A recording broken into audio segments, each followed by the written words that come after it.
Home of the prodigal son, young Chad Townsend. And Chad Townsend plays on, plays to the whistle, kicks away for Valentine home. Townsend, brilliant. What's going on, guys? Welcome back to another episode of the Chad Townsend Show. If you're new here, please make sure you do subscribe. We really do appreciate your support here on YouTube and on Apple's, Spotify. We really appreciate that. If you're listening on audio, make sure you rate and review us. And also here on YouTube, make sure you like our videos, subscribe to the channel, join the conversation, drop a comment below. We answer a lot of your guys' questions on the show as well. So really do appreciate your support. It means a lot. A massive weekend of Magic Round has just been. But before we get into it, let's quick check in. Victor, how was your weekend, mate? You actually had a big weekend. I had a big weekend. Tell everyone what you actually did on the weekend. I was down the coast, down in Berry, shooting the Hackers tour. Yeah. Yeah, so shout out Sebo and the boys at Hackers Golf Club. Hackers Golf Club. Thanks for having me. Who ended up who ended up winning the whole thing? There was this guy called Zach. Yeah. Wait, I hope he doesn't listen, but he's a burglar, eh? What was his handicap? 29. Oh my god. 29. He played because I played day 2 was a 2-man Ambrose. Yeah. And I played with him, and mate, his drives were like on point. You know that like power fade shot shape?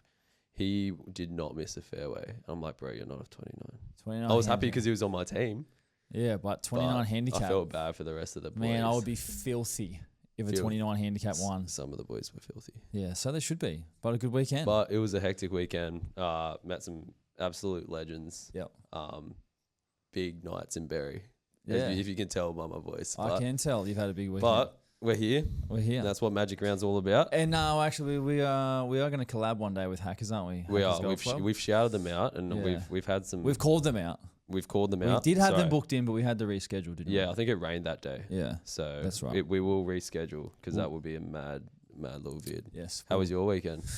My weekend was good, actually. I had training, then played New South Wales Cup on the weekend. We won 38-31. Not that probably anyone actually cares, but win's a win, mate. Dom Young and I played. Dom scored a try. I scored a try.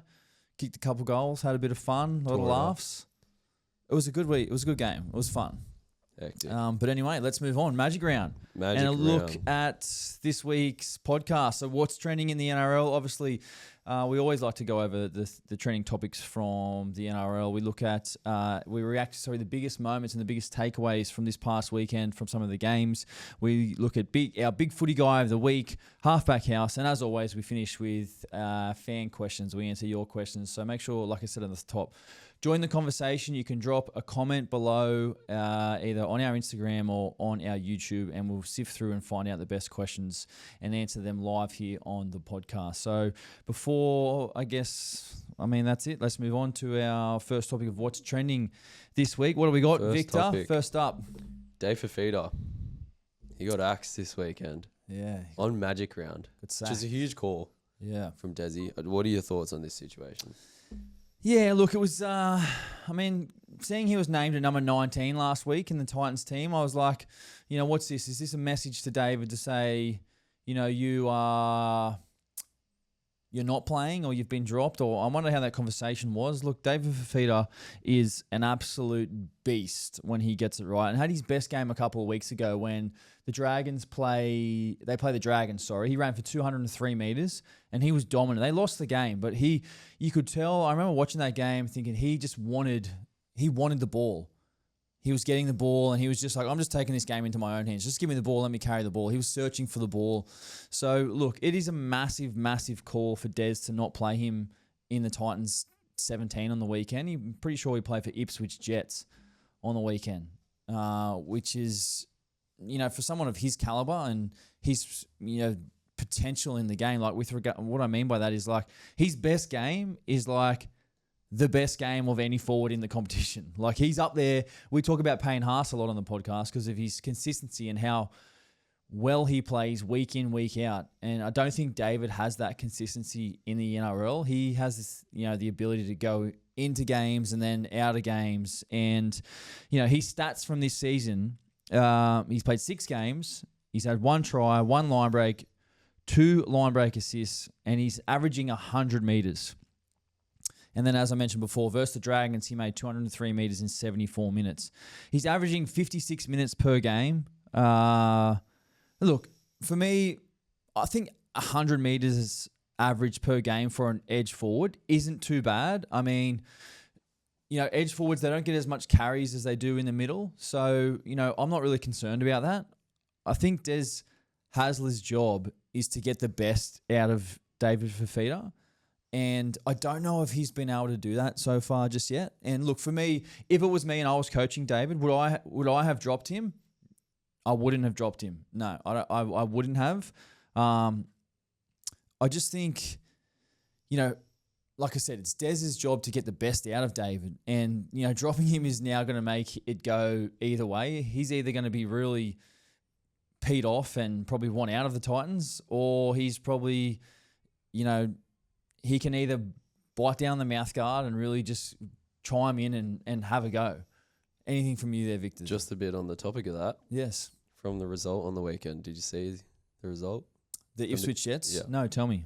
They lost 32-0. 32-0? They lost 32-0. Who'd they play? Against Northern Pride, who were third last on the ladder. They were probably about They're last a Cowboys feeder team, Northern Pride. And Ipswich was sixth.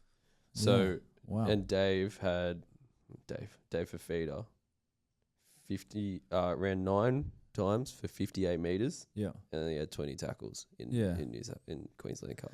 Yeah, I mean, it would have been hard for him, like going back to that level, and he probably, like I said, he probably wasn't into the game, and like I said, if I was coach, I don't think I wouldn't have dropped David Fifita. Like, you got to find ways to get the best out of him, and I know he's been used a lot on the bench, and you would have to go back to that benchmark game he had against the Dragons. Say, mate, this is what I need you to do. I need you to have this amount of carries. We need to figure out a game plan that, is lent towards getting the ball to David, because he's one of the most damaging players, not in only the Titans team, but in the competition. Yeah.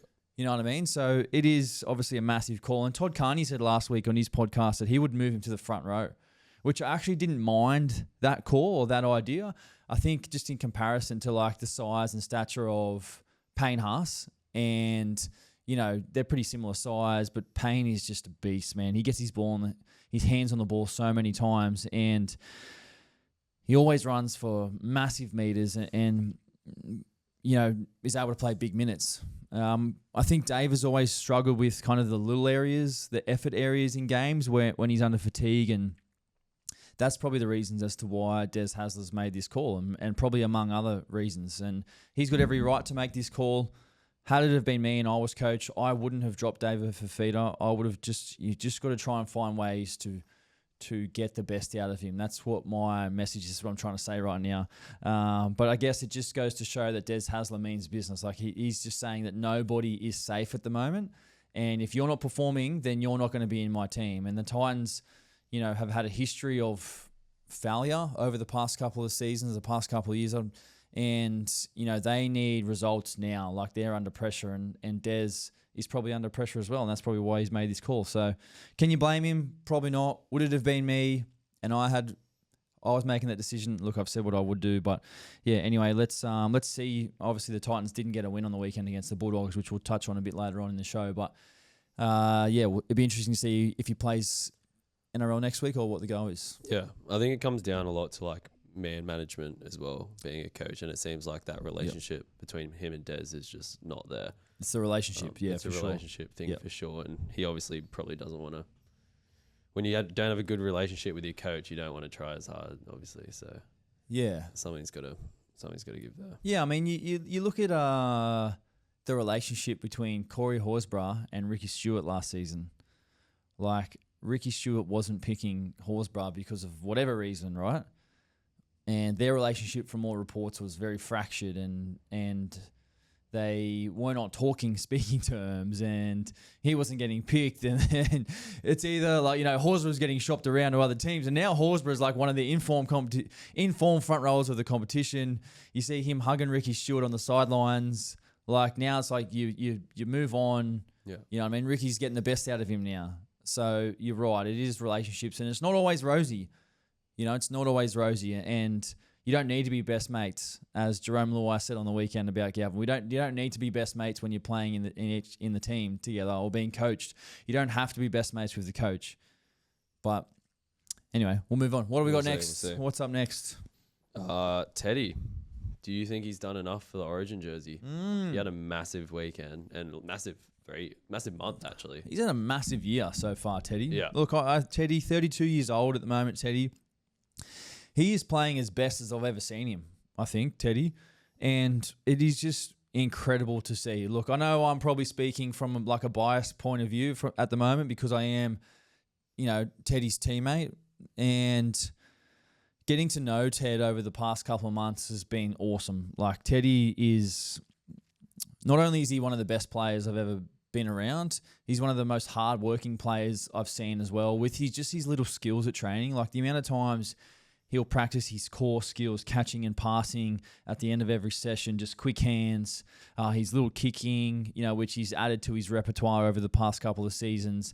But his leadership, on the back of losing a lot of senior players last year has been incredible. The way he interacts and includes younger players has been awesome. He's always organising coffees, organising golf with the boys. Like, it's been awesome to see. And his averages so far this year, averaging 203 metres running with the ball. He's had 7 try assists, 9 line breaks, and 2 tries.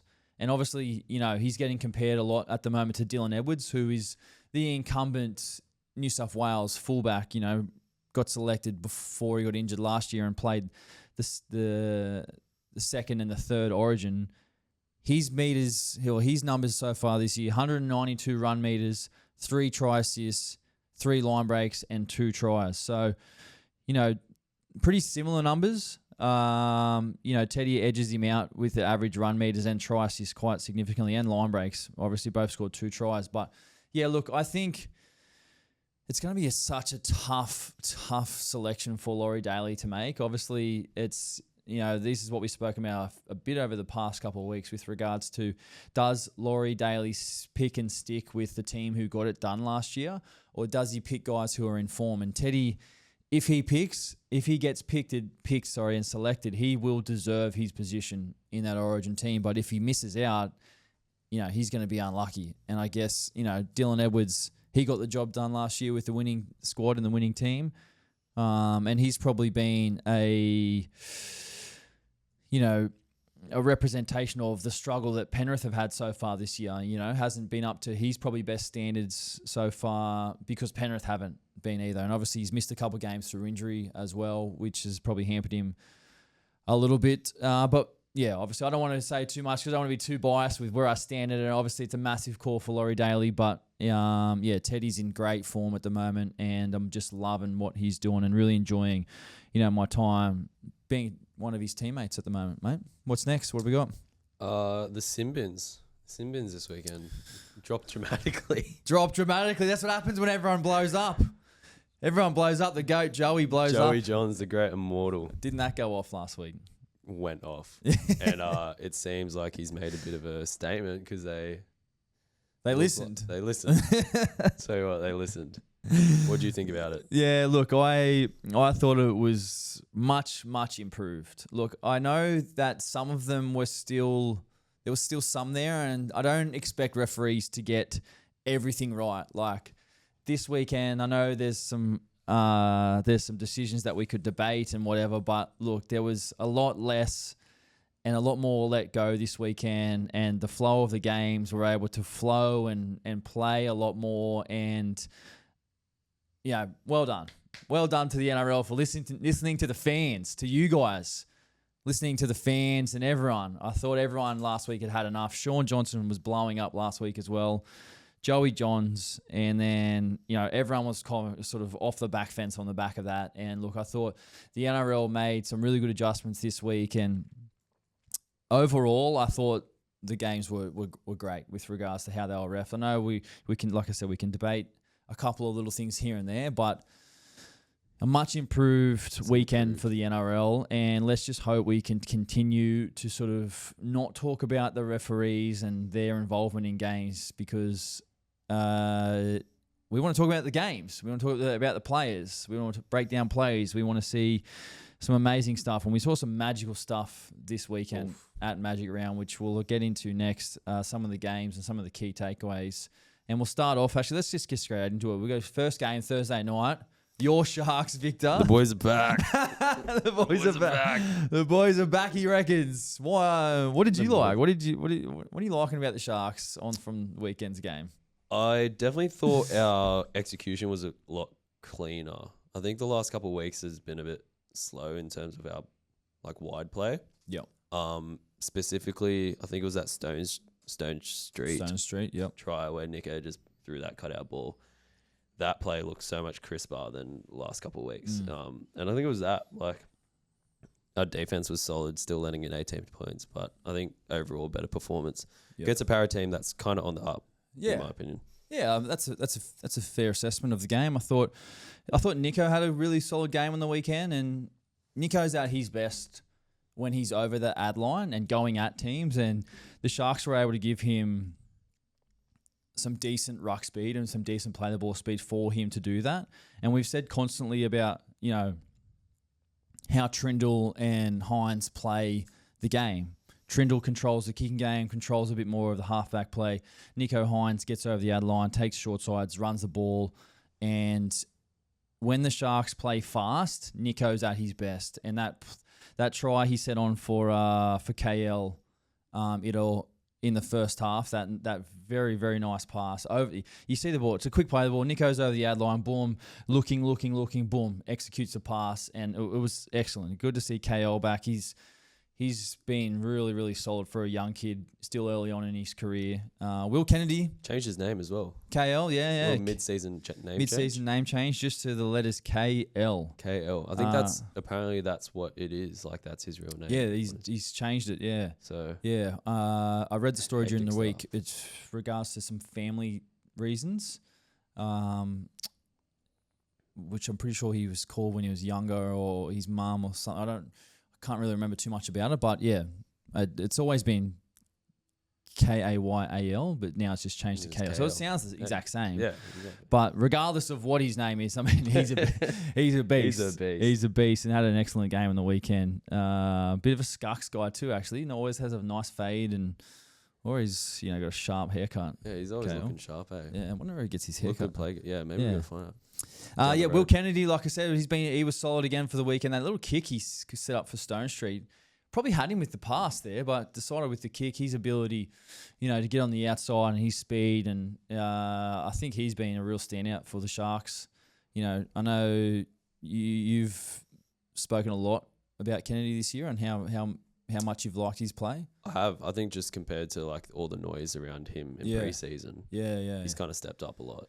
I think he's leading Daily M. That's not a massive. Yeah, it's a bit of an indication, but he's been so good. Yeah, I mean, and Britton Nakora again was outstanding. Scored a try as well off another Nico Hines pass, and has made a career out of running these lines, just these down unders lines. Every time he scores a try, it's just the commentators, Nicola, the line, incredible. He's so good at running these lines, which he is. He deserves all that credit. He makes his money off these lines, and he's done a really, really good job. And just quickly, while we are on the Sharks, I just want to give young Cade Dykes a shout out. The son of Adam Dykes, Cade, made his NRL debut a couple of seasons ago and had another season-ending injury. I think it was on the weekend or last week. So just want to say shout out to Cade. Mate, I hope you get back healthy soon and recover. Get back on the field, mate. We're all thinking of you. Or I'm thinking of you, buddy. So just wanted to say that because Adam Dykes presented me with my debut jersey. There you go. That's how old I am. Was that 20 years ago? That was a while ago. But yeah, for Parramatta, well, I thought they fought hard in this game. They were in this game for a long time, and they sort of mounted a little fight back at the end of this game, but they just weren't good enough. Which is probably disappointing for them because it was there for them to take. I feel like if they had just a bit more in them at the end, but they just made a couple errors when the game was on the line and couldn't sort of manage the comeback that they needed to do. Yeah. So. What do you make of the Jermaine Hopgood situation? Situation in terms of his numbers have kind of declined since last year, and he's not looking like the same player. Well, he's being forced to play a bit of hooker at the moment. Yeah, which is sort of I mean, Jason Rolls isn't carrying 2 hookers at the moment. He's carrying 1 hooker to start and Jermaine Hobgood. So, he's probably having to do something for the team, and it's probably on the back of maybe Royals either doesn't want to play 2 hookers or he doesn't trust the backup hooker to come in and do the job, where he can get Hopgood to play maybe 20 minutes or so at hooker. I've seen it a couple of times where you lock forward, goes in and play hooker. They might start the game at hooker and then can sort of shift into lock after. But that's obviously going to affect his carries, you know what I mean, and his stats, where people are like, mate, this guy's he's playing 20 minutes a hooker and then 30 minutes a lock. You know what I mean? So he just seems like a bit more of a reserve player than when he first broke out. That offloading. Yeah. Well, it's on the back of like Parramatta not having the success. Yeah. As a team, if you're not having success, like it's hard for individuals to have success. It's maybe like only like 1 or 2 guys can really stand out. Like the whole team doesn't, So he's probably been a victim of Parramatta's bad form. Yep. And that's what right. happens every now and then. So, next game, Roosters 36, Dolphins 26. A massive win for us on the weekend. Roosters 54% of the ball, Dolphins 46. Teddy, we spoke about him before. 271 metres ran with the ball in absolutely amazing form at the moment. Bobby Toyer, wasn't he dominant on the weekend? 187 metres ran with the ball. A couple tries as well. Man, he gave Herbie a bath on the weekend a few times. It was great to see Bobby Toyer in action. That's what Bobby has, man. He's an absolute beast. He's going to have a massive future in the game. Still, made his debut in round 1 this season, and who would have thought with some of the performances he's been able to put up, obviously, in his first game, had a ripper game against the Broncos, and, he's probably been a little bit quiet over the past couple of weeks, but on the weekend, he was freaking amazing. Sandon Smith, was off the field early with a HIA, which, it was disappointing. I think everyone wanted to see Sandon play again on the back of what he was able to do last week in the Anzac game. And, it forced us to make a couple of changes. Zach Docker-Clay would come onto the field and play 74 minutes. He would then go into hooker. Connor Watson would shift to 5'8". And, look, Connor was dangerous at 5'8". He was bloody awesome. It's almost like we didn't lose anything at all when that happened, which is a sign of a great team to just adjust on the run like the boys did. I thought Connor, when he's been able to play 13, has really been solid. I had a good chat to Connor the other day and said, mate, I love what he does at 13. Like, he just gets over the ad line, inside, outside support. He shows and goes. He challenges the line a lot. And I think, it made me think about when Connor is able to move back to his third. He likes to play 13 off the bench utility. So I think, obviously losing Brandon Smith, we've lost like a starting hooker, so Connor's had to fill that void. But when Brandon comes back for the rest of the year, that'll probably free up Connor to then go back to that utility role on the bench. And then I think for next season as well, obviously the Roosters have, Reece Robson coming in, so Connor will be able to shift back to his normal position. But I thought they really were solid on the weekend, the boys. And the Dolphins, well, I thought they just got dominated through the middle. I thought the Roosters ran harder. They were stronger through the middle, and I thought, the Dolphins, while they did score some points at the back end of the game, I thought the Roosters did plenty to show that it was a great win for them. And just quickly before we move on, for the Dolphins, well, one of their tries, which was absolutely amazing, and I want to break this one down just quickly. It was the Hamaso try on the weekend, and if you pause it to play the ball, you'll see they're in a 6-4 position where the Roosters have 4 players on the short side, and O'Sullivan gets the ball, runs out hard, and then Katoa drops under. He comes back to the marker. Now he gets to the second marker, which is Siwa Wong. He just gets to him, takes him in, and then passes off to Nikorima. Nikorima goes drifts out and then passes back to Hammer on the inside. Hammer just burns Teddy through the back because he's just the quickest man ever.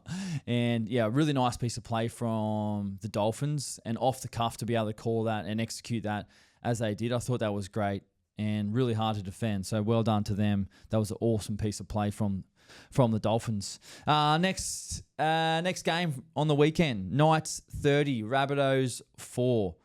I mean, some big takeaways from this game for the Knights. They've finally been able to score some points after a few changes to the spine over the past couple of weeks. I know we've had a bit of fun with this one, calling O'Brien the chiropractor and things like that, but finally, the chiropractor because he's rearranged the spine. But finally, they get a really, really solid win from a depleted Souths team. Fletcher Sharp was dominant. I thought he had an outstanding game in the weekend. Just the way he's able to run the ball, change direction, keep his speed. You know, he's been really, really solid mainstay for them at 5'8". Daniel Saifiti, his return was huge for the Knights. Ran for 211 metres up front, which is awesome. Laid a big platform for Ponga and Sharp to play off the back of. And for Souths, well, you know, like we said, they've been much depleted team. No Latrell on the weekend.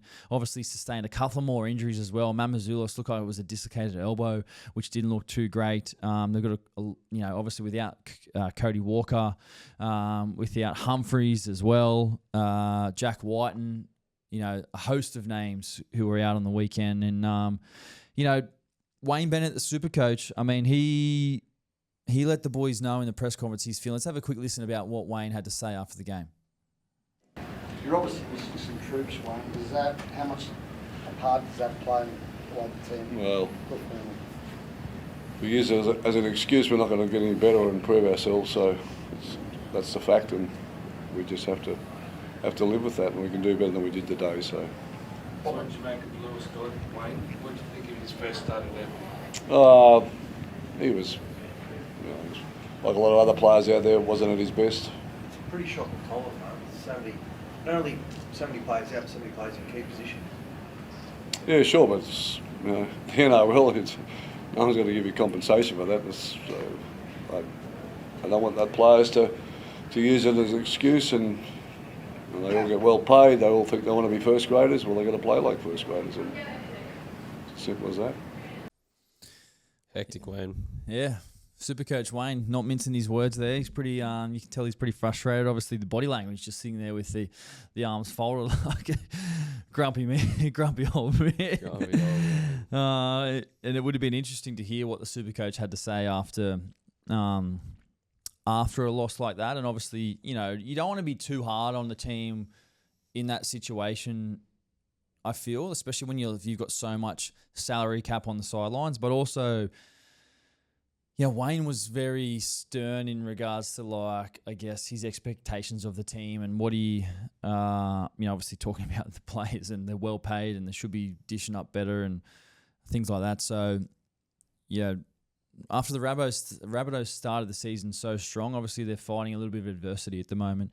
And if anyone's going to get the best out of them, well, it's the super coach. I mean, every player says they love playing for Wayne Bennett. So he's one of the greatest coaches ever to play. And I think that, it's a big challenge for him now to sort of get this team back and firing and trying to get that win, even with some guys on the sideline. So yeah, their season definitely took a turn when Humphreys got injured. Big time. Yeah, big time, which is crazy to say for a young.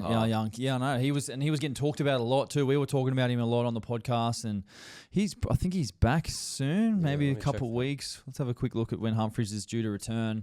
I think it was a calf injury he sustained against us. It does say round 10. Round 10, so that's next week. So that's this weekend. So whether he's back or not, we'll see. So we'll see. I mean, if you're Wayne, you're probably chucking him straight back into the halfback, you know what I mean? 100%. And I'm not sure what's going on there with Lewis Dodd and the situation there. And I'm pretty sure the previous coach, Demetrio, I'm pretty sure they signed Lewis Dodd before Wayne came in. Yeah. And, I don't know if Wayne is a big fan of the English halfback. Obviously had a really, really solid resume over in Super League with St. Helens.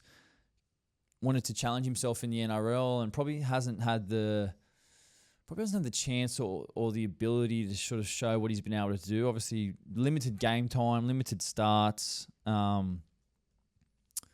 yeah, that's one to keep an eye on. What sort of happens there. Anything to add there? Yeah, he was signed with Demetrio. Yeah. For 3 years. Yeah, 3 years. And he's on 650,000. 650 for 3 years. A season. Yeah. 650 a season for 3 years. Yeah. Well, if he doesn't keep playing, he's not going to be there for 3 years. It's a lot of money. They'll turf him straight back to England. Yeah.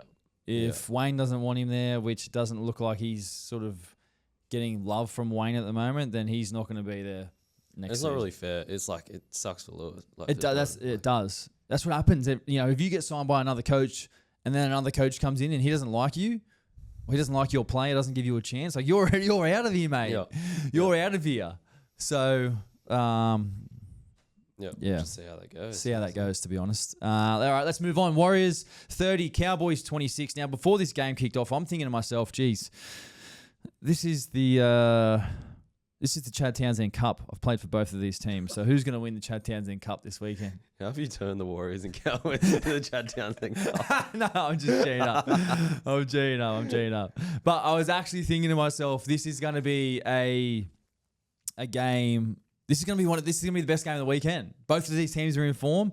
Both of them are playing really well at the moment, and this is going to be a game of the round. And look, I didn't think it was the game of the round, but I thought it was a good game, like 30-26. High scoring game. And I thought it was anyone's game at the back end of the game.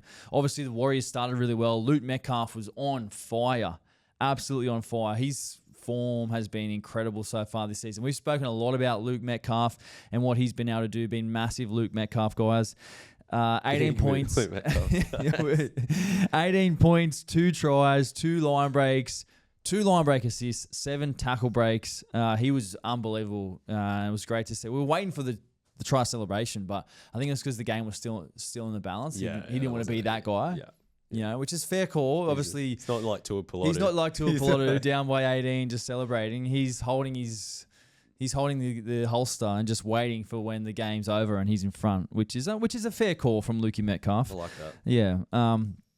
Drinky, shout out Drinky. He's been in great form as well. Yeah, 3 try assists on the weekend. I mean, that's what you're going to get with Drinky. Like, he's one of the most dangerous players in the competition and real key for the Cowboys, when they're playing well. And it was a shootout, the back end of the game. It could have gone either way for the Cowboys. And I thought they were going to come back and win, but it was just a couple of errors at the back end of the game which sort of halted their momentum. And the Warriors, they were well supported at Magic Round. A lot of Kiwis in Brisbane. And they ended up coming over with the win. And, we want to give a quick shout out as well to young Sam Healy. Made his NRL debut on the weekend. He's a Shire boy. He's the son of Sharks great Mitch Healy. And being a Sharks junior myself, I obviously grew up watching the Sharks, and I was a massive fan of Mitch Healy and Adam Dykes and David Peachy and E.T., Matt Rogers, all these players. I mean, I could tell you any Sharks player. That's how much, I love footy. So, Sam Healy, the son of Mitch Healy, made his NRL debut for the Warriors. He left the Sharks at the end of last season for more opportunity at the Warriors. Similar to myself, when I left the Sharks when I was a young kid, I moved to New Zealand. And I just love seeing a kid move to the Warriors overseas to try and get his chance, and he made his NRL debut. He was outstanding, really, really solid, and a couple of his mates were in the stands. They all had the taped headband. Sam Healy tapes his headband, and his mates all tape their heads as well in the stands. So yeah, congratulations to Sam Healy, Mitch Healy, the whole family. I love seeing local kids from the Shire realise their dreams, even though it's not with the Sharks. With the Warriors, who are a fantastic club, and well done to him, and well done to the Warriors on a great win for them, who are sitting very pretty at the moment in the top 4, man. Third. It's not an easy task going up against the Warriors now. It's not, man, especially with the way they're playing. They can no Fisher Harris, no Roger Tuivasa-Sheck at the moment. Yeah, they're in form. They are just getting it done. They are getting the job done. The Warriors. But you love to see it. I'm a Waz fan. Up the Waz. Yeah, up the Waz. Up the Waz. I think that's like almost everyone's second favourite team. Yeah. Bloody oath. It's almost my first. Wild, move on. Let's move on. All right, next game. Tigers 34, Dragons 28. The Saturday night primetime game, this one. Obviously, last week, Shane Flanagan, Dragons coach, made a big call, dropping Lachlan Ilias to New South Wales Cup and replacing him with Lycan King Tongia, brought into the side. And look, he he was really solid, I thought. Had a really good game, looked really solid. I didn't realise he'd played a couple of NRL games already, but I think it was his 5th game for the youngster. And early on, he looked excellent. The try he set up for Dylan Egan with a subtle little pass was fantastic. And then that would lead on to Val Holmes, who scored an amazing try from 50 metres out. They just need to get this guy some ball.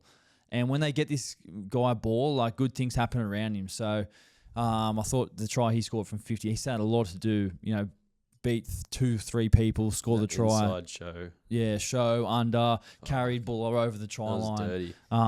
It was incredible. For the Tigers, well, what a win. Tigers, the Tigers have been much improved. We speak a lot about Terrell May, Jerome Luai and Lachlan Galvin. Their combination looked, really solid, passing a lot of the ball to each other. Jerome Luai was quoted after the game, I'm pretty sure it was on Triple M, in saying that, the two of them don't have to be best mates and they've moved on from the situation, which I touched on before, which is true. Like, you don't have to be best mates with people in your team, but at the end of the day, you've got to be willing to put your differences aside for the good of the team. And it looks like these guys have done that. And they've been able to keep the post-mortem of this in-house, which is great to see. The Tigers, for a long time, have been a club who have had leaks and had information come out. So I am very, very pleased. And I think it's Benji Marshall. Like, I know Benji would be doing everything he can to keep that stuff in-house. And I dare say he's got them all in a room, whether it's Galvin, Luai, Coruscant, sat them down and just said, boys, let's have it out. Let's have a conversation. Let's talk it out. What are we thinking? What are we feeling?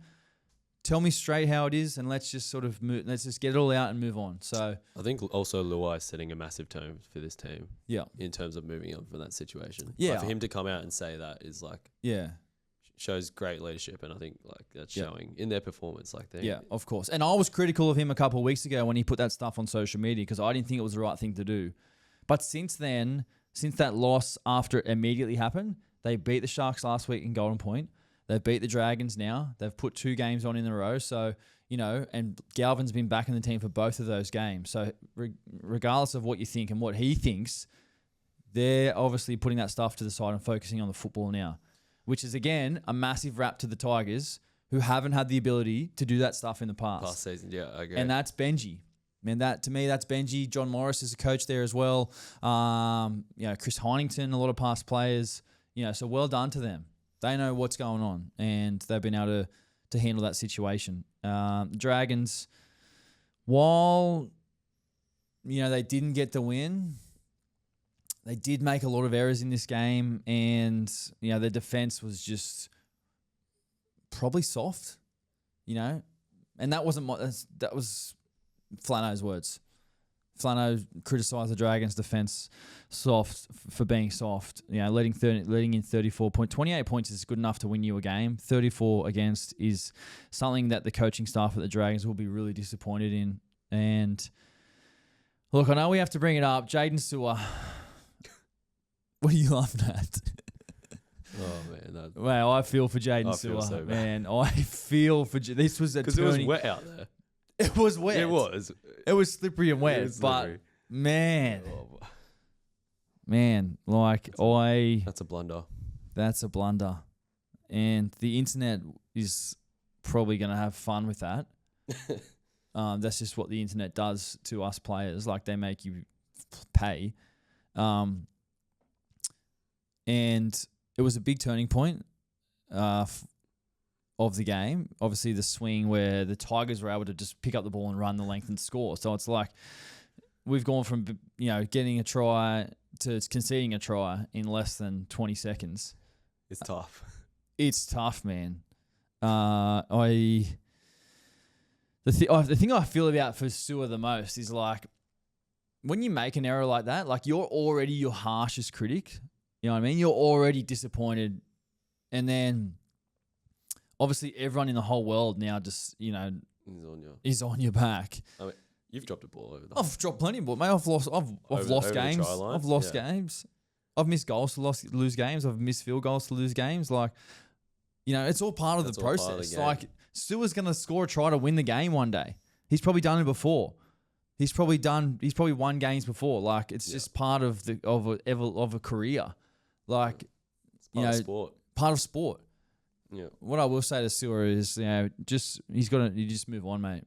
Stuff it, go out there and play well next weekend, and he can do that. He's a good player, really good player. But and he should still start. I think he's a starting Queensland. Mate, he's played Origin before. At his best, he is an Origin player. So, the Dragons obviously aren't playing well at the moment. But yeah, it's obviously disappointing for him. And I think the thing that I hate about this is that people would be going at him on like social media in his like inbox, direct messages, and all his comments and stuff would be so probably absolutely disgusting, if I'm honest. Like, some people out there, some of the stuff they write to the players is just deplorable. Just, I don't even want to, like, they're not even human beings, some of these people, some of the stuff they write. And, for people to like actually see that and then pick up their phones and then actually think, I'm just going to search his name up and then send him a message. Like, what kind of human are you if you do that? You piece of, you know what I'm saying? Like, it just fires me up. Like, I don't get how people can do that, but yeah. Sewell will bounce back. He'll bounce back. All right, let's move on to Sunday games. 3 games on Sunday. Titans 18, Bulldogs 38. Bulldogs bounce back in a big way after getting dominated by the Broncos the week prior. Jacob Carraz. 14 tackle breaks, 3 tries. What a solid performance from Carraz. Wow. Bulldogs moving the ball with confidence on the weekend. Connor Tracy, outstanding again. Has made such a difference to this Bulldogs team since he's moved over from Cronulla and locked down that fullback position. Just really happy to see Connor Tracy playing well and consistent. Long played in the halves as a junior at 5'8", and then got moved to fullback because of his running game and how strong he is and strong of a ball carrier he is. He's been outstanding. That try he scored off Jacob Preston in the past was amazing from Preston, who, will be pushing for an Origin berth this year. I think Preston has been in great form. Crichton was solid as well for the Dogs.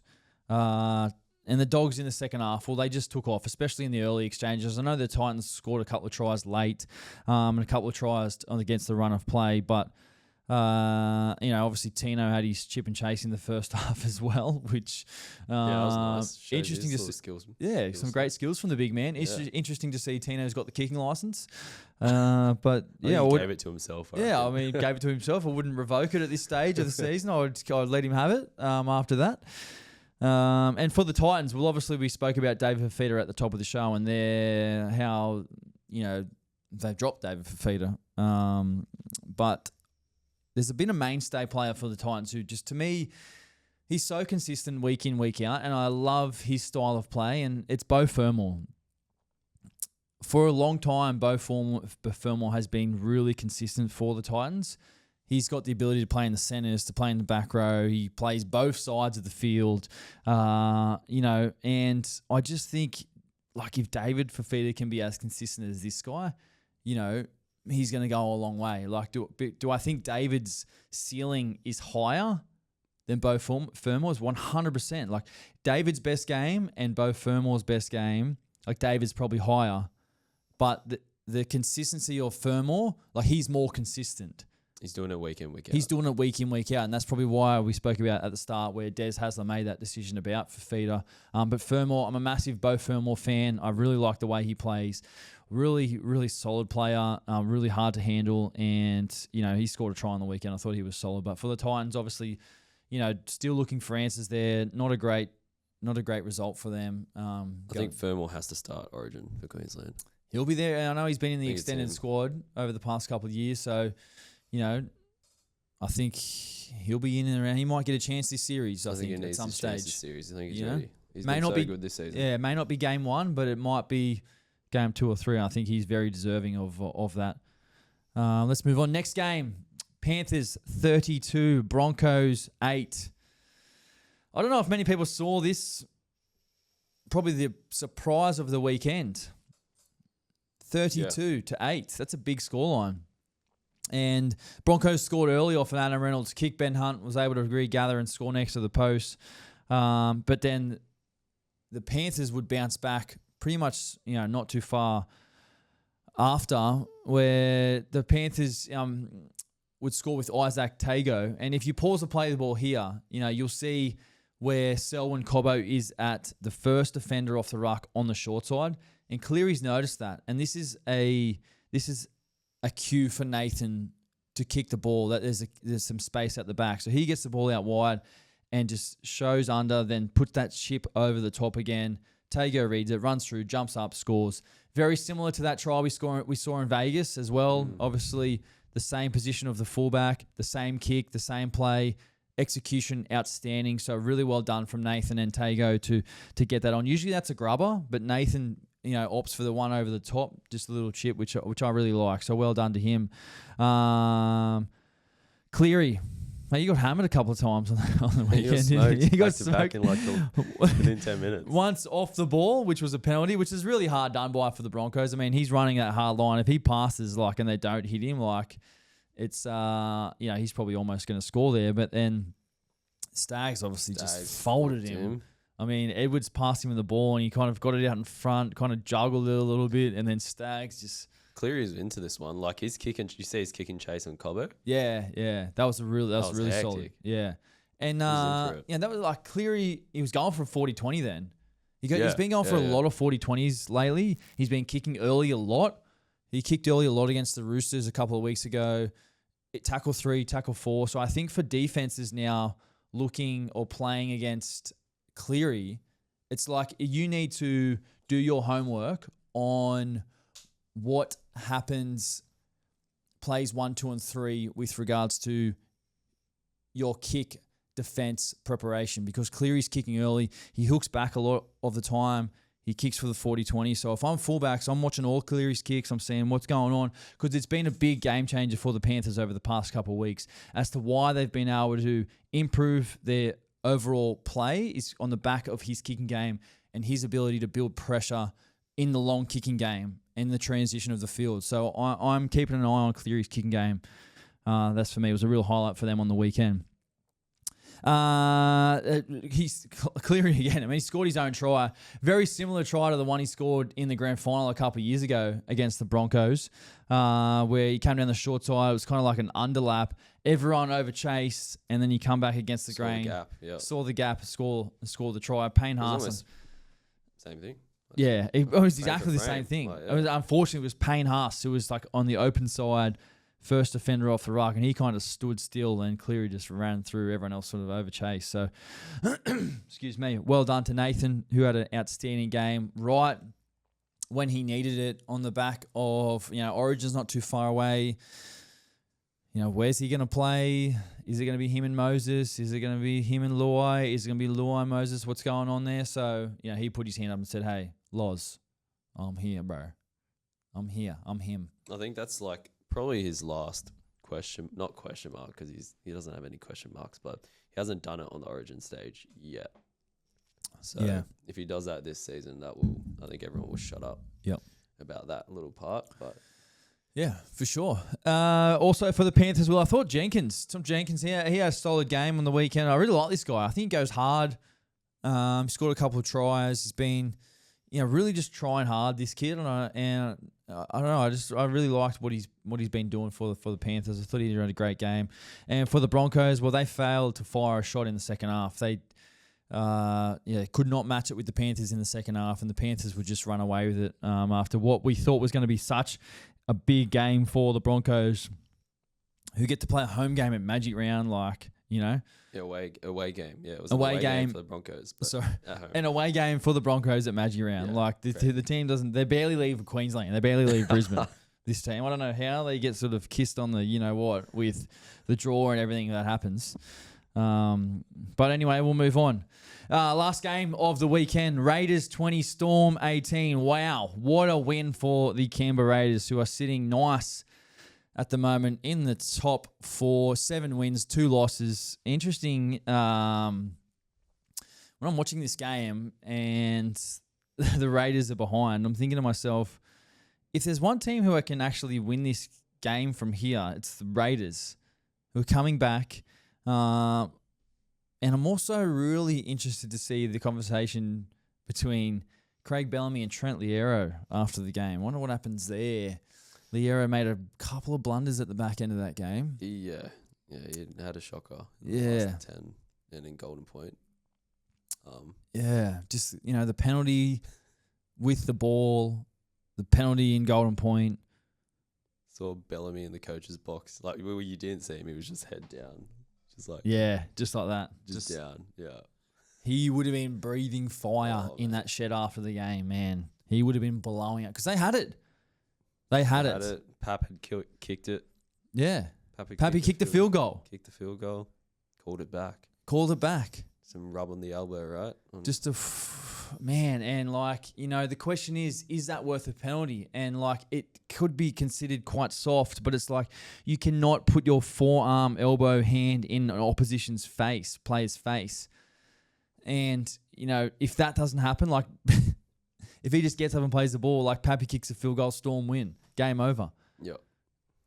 And then I'm like, Raiders can come back here, and they did. KO Weeks, man, what a try. The chip and chase over Pappenhausen was outstanding. You just burned him. I love that. KO Weeks, you see, and then I saw the angle on Fox, and it's KO Weeks eyeballs him, gets the ball in two hands, just goes for the chip and chase. Obviously, he has all the momentum and just, scores the try. Ryan Pappenhausen scored a nice try in his 100th game off Sewer Farlong of that chip. Back on the inside. Yeah, nice. There was almost like the snap kick, the AFL style, the snap hook, which I absolutely love. But yeah, the Raiders win and the Storm throw that one in the bin. That was an interesting Golden Point. Yeah, it was. It was Storm. There was Otto got sent off, and then Puffer got sent off, and Raiders go down to the other field and just kick them. No, they win a penalty. Yeah, off a high shot of Huddy. Of Trent Liero. Of Trent Liero, yeah. I wonder what Bellamy says to Liero after the game. What's their... They walk in the sheds, Bellamy's there, Liero walks in, and Bellamy's there, and he's like, do they make eye contact, or do they talk? What happens there? Does Bellamy just blow him up? Does he give him nothing? Does he what? I don't know. I would be interested to see how Bellamy handles that and what happens, because obviously, Liero's a good player, solid player for them. But obviously didn't get it right on the weekend. Bit of a shocker.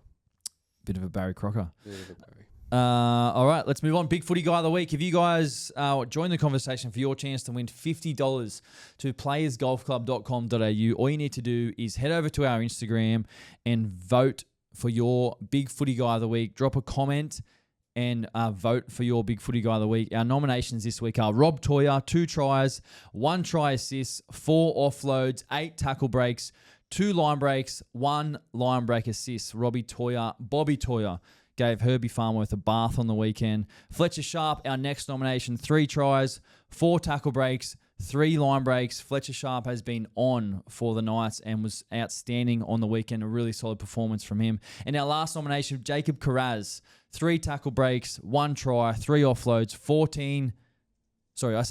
3 tries, 1 try assist, 3 offloads, 14 tackle breaks, 2 line breaks, 2 line break assists. What a stat line, man. Well done. And also, just quickly, our Halfback House, where we nominate 2 halves from their form on the weekend. Obviously, we've spoken in depth about these guys, but let's just highlight their stats from the weekend. Nico Hines, 3 try assists. The cutout ball for KL, which we spoke about. Nico getting over the advantage line, which was outstanding. That pass for Nakora as well, who ran an outstanding line. It was great to see Nico bounce back from some down weeks over the past couple of weeks and execute and set up a couple of tries. Nathan Cleary, we spoke at length about his game. 1 try assist, 2 line breaks, 633 kick meters. Like I said, he's been kicking early a lot over the past couple of weeks and trying to change games with his kicking game, taking that into his own hands, which I think he has done a tremendous job of. So, there are 2 highlighted halfbacks for Halfback House this past weekend. Victor, what have we got to finish? Fan questions? Let's do it. Do you think NRL commentators in all forms help hinder or have no influence in officiating post-match when players are put on report? This is a great question. And NRL commentators, like the Channel 9 commentators and the Fox commentators, have massive influence on everything that happens in the game, whether it's a high shot, ill discipline, whether it's a massive referee call, whether it's a piece of play. If commentators are consistently talking about that in the game, like, 2, 3, 4, 5 times or whatever happens, and then it gets that stuff gets asked in the post-match press conference, like, people then subconsciously start talking about that. Us, fans, players, other media types, they grab that stuff and then they run with it. So if there's an incident where something happens and commentators don't really talk about it too much, it kind of just sort of dies out a little bit. So I think the commentators have such influence on the game and how it's played and who's played well and who hasn't played well, especially. Like, if one player, is getting wrapped up all game, it's like, well, and probably hasn't played that well, but it's getting wrapped up. It's like this guy's just, all of a sudden, he's played a great game. You know what I mean? If one guy, on the other hand, if he has a bad game, then it kind of, it flows Snowballs, on. It snowballs. So they've got massive influence in the game. Yep. This is 2 separate questions, but I'm going to blend it into one. Yep. Do you like how did you like Magic Round this year? And do you think it should stay in Brizzy? And then another person asked, should the NRL do what the AFL has done with Gather Round and have them at like 2 or 3 grounds? I love what the NRL does with Magic Round, to answer the question. I think it should stay in Brisbane. I love Brisbane as a city of rugby league. I think Brisbane deserve this. And I really like what the AFL do with Gather Round. They do their kind of, I guess, Magic Round where they play every game in Adelaide, but just at different grounds over the course of the weekend.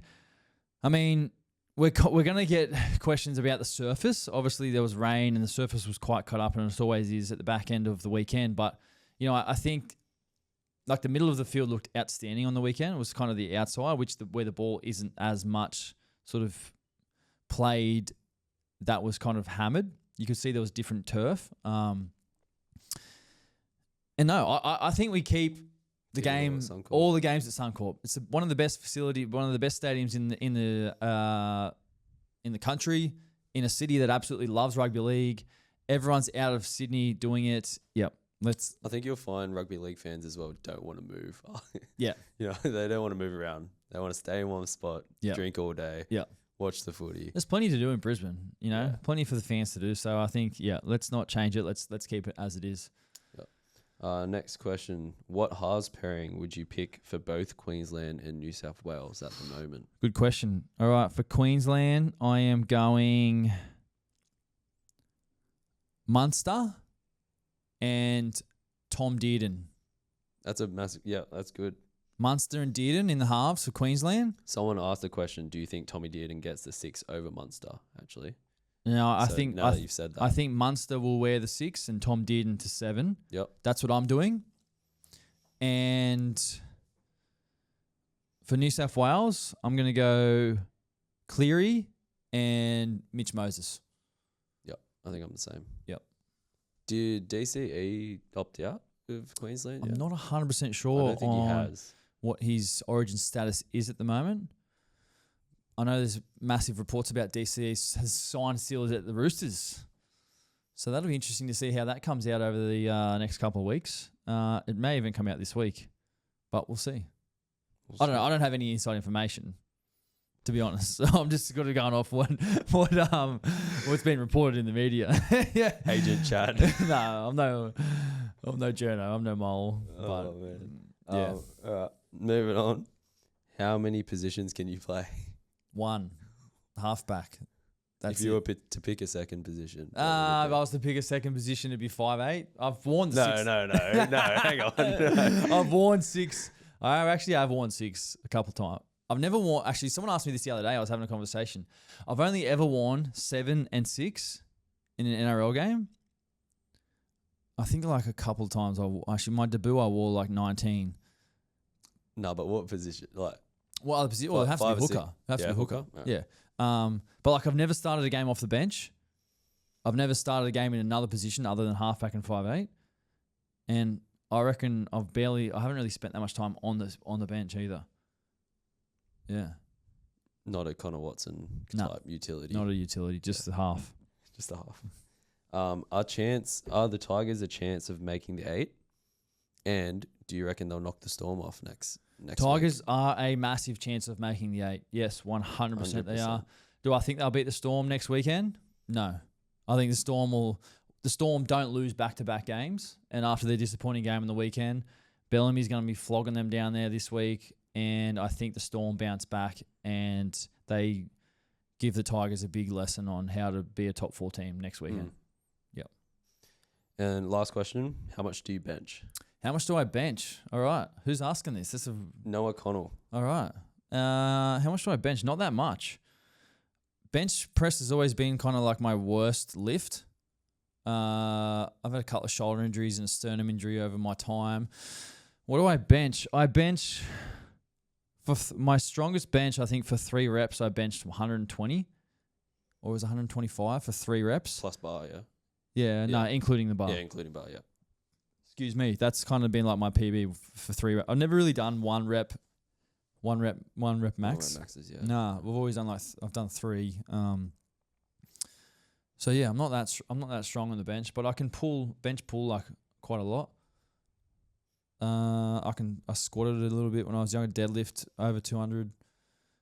I don't know my actual stats, but yeah, Is that it? Yeah, I'm not. I'm not like massive strong in the gym, but I'm a halfback. Like Who benches the most out of the Roosters? Dom Young.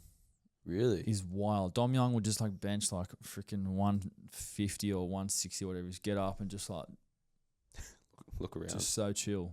Just nonchalant. Just chill, dog. Just so Looks chill. like he's not even trying. Doesn't grit the teeth and just like this. Just full chill. Yeah. Dommy lad. Yeah. Awesome. That's Sweet. it. All right. Thanks, Victor. And thank you, everyone, for tuning into the podcast this week. If you do enjoy the show, please make sure you do subscribe to our channel, like the video, drop us a comment. It does help us massive here on YouTube or wherever you're listening to the show. We really do appreciate it. We love our footy. We love you guys tuning in, and we'll see you guys next week. Thank you very much.